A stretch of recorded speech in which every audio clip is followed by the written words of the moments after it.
Hello mga kambing! Good morning! Good morning sa mga subscriber ko.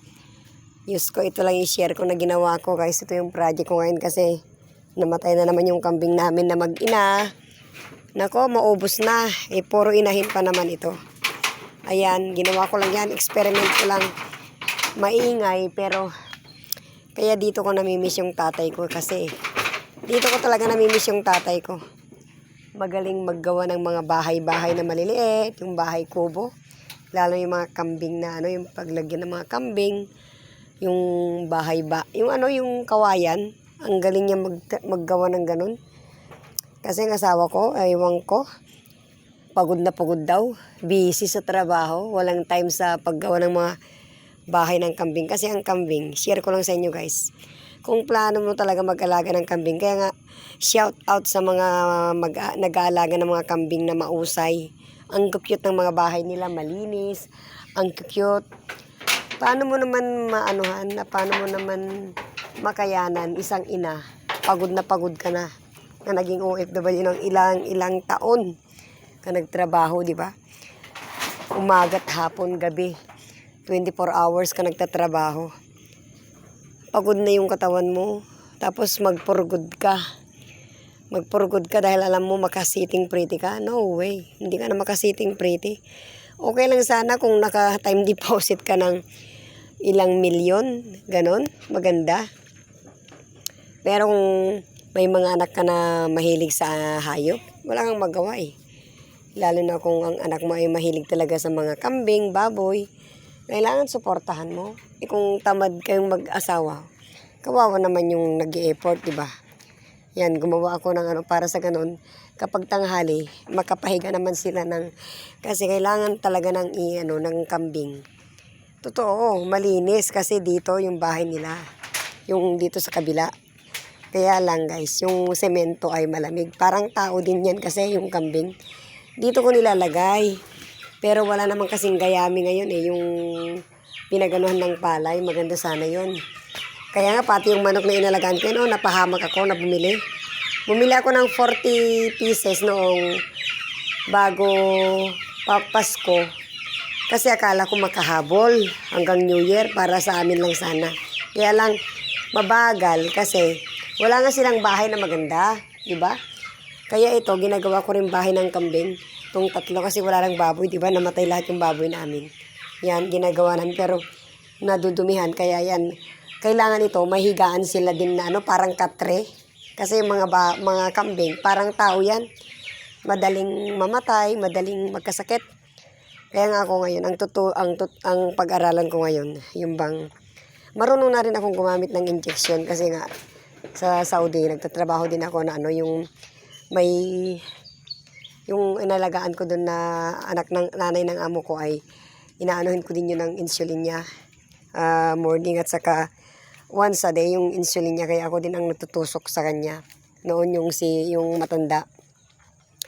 Kaya ngayon pag-aralan ko yung pagtusok ng vitamins. Kailangan din talaga nila ng vitamins yung mga kambing. Tignan nyo guys, yan lang ginawa namin kanina ng apo ko. Nilagyan namin ng yero at saka yero sa baba. Pero pag may time na yung asawa ko, palagyan ko ito ng ito kawayan. Ako ng kawayan para meron silang paghigaan pagtanghali kasi kailangan din nila mag-rest. Parang tao din, di ba? Kailangan din nila mag-relax, ganyan, hindi lang. At saka ngayon lang ako natuto. Kasi ang asawa ko sobrang tigas ang ulo. Sabi ko na hindi dapat maaga ang pagkain ng kambing. Lalo na kung malamig, hindi mo dapat ilabas. Diyan lang sila sa loob ng bahay nila. Basta malinis yung bahay nila. Tapos diyan lang sila sa labas, ay sa loob ng kulungan. Basta lagyan mo na sila ng pagkain. Ay yung asawa ko, kahit umaga pa lang, Diyos ko, hindi pa nakalabas yung apo init. Nako, nilalabas na yung mga kambing. Kailangan talaga alas 9, yung medyo uminit na. Doon na sila, kasi hindi naman sila kakain kung maaga eh. Kaya ngayon, pinutol ko yung malunggay, tapos itatanim ko na yung malunggay. Ito, yung malunggay. Yan, dapat bang gawin ng isang ina? Napagod ka na, pero anong magagawa ko? Kawawa sila, di ba? Yan oh, gagandang kambing. Ito, may lahi yan. Ito, may lahi ito na binili namin. Yan oh, malaki ito. Maganda noon yung unang anak niya, maganda. Naibenta ko yun. Ang dalawang anak niya is 9,000. Ngayon, hindi pa na, buntis pa yan oh. Buntis na naman. Kaya nag-order na ako sa Shopee ng vitamins nila na yung nilalagay ko lang sa ano. Tapos, pag nakapunta ko sa palengke, bibili ako ng honey. Yun, para at saka asin. Kasi nilalagyan ko ng asin yung tubig nila. Iniinom nila yan, yung asin. Lalagyan mo ng asin. Yan oh. Iniinom nila yan, yung may asin. Parang baka. Yan, maglagay ka ng asin. Para maalinis yung ano nila. Parang chlorine. Yan oh. Ayan, iniinom nila yung asin. Ayan lang guys, may share ko. Kaya yan, shout out sa mga may kambing. Tiyaga-tiyaga lang, mahirap talaga mag-alaga. Lalo na kung umuulan. Ako nga, di pa nga ako nakaligo ngayon eh. Kasi nasikaso ko muna ito. Pagka natapos ko na to, ayan, pwede na rin akong mag-upo-upo. Ayan, tatawag na naman yung anak ko. Titignan na naman yung mga halaga namin. Kung okay ba sila. Hindi pa niya nalaman na namatay na naman yung isang inahin. Another problem na naman. Explain ko na naman yun kung paano namatay. Ang hirap talaga ng isang ina, no? Hirap. Mahirap ang buhay. Di ba sabi mo, tapos ka na, nag-obligasyon ka na. Nako, malaking problema. Ito na lang guys ang masishare ko. Kaya salamat sa support nyo sa akin. Sana mapanood nyo ito.